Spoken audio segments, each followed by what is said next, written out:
সপ্তাহ ব্যবধানে পেঁয়াজের দাম কিছুটা কমলেও কয়েক সপ্তাহ ধরে চড়া মূল্যে বিক্রি হচ্ছে আলু। দাম বৃদ্ধির কারণ হিসেবে মজুতদারদের কথা বলছেন পাইকারি ব্যবসায়ীরা, আর খুচরা বিক্রেতাদের অভিযোগ আড়তদারদের দিকে।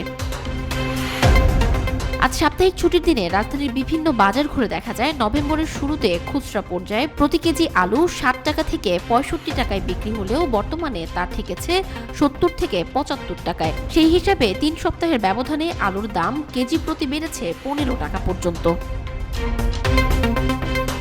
তবে বেশ কিছুদিন চড়া দাম থাকার পর চলতি সপ্তাহে কমেছে পেঁয়াজের দাম। ১০ থেকে ১৫ টাকা কমে দেশি পেঁয়াজ ১১০ থেকে ১২০ টাকা, আর ভারতীয় পেঁয়াজ বিক্রি হচ্ছে ৮০ থেকে ৯০ টাকা।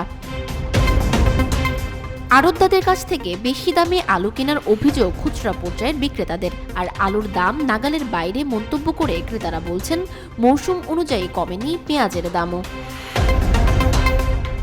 এদিকে বাজারে শীতকালীন সবজির সরবরাহ বৃদ্ধিতে স্থিতিশীল রয়েছে সবজির দাম। পেঁপে ৫০ টাকা, ঢেঁড়স ও পটল ৬০ টাকা, আর ফুলকপি ও বাঁধাকপি বিক্রি হচ্ছে ৫০ টাকা পিস। ক্রেতা বিক্রেতাদের আশা পুরোপুরি শীত আসলে সবজির দাম আরও কমবে।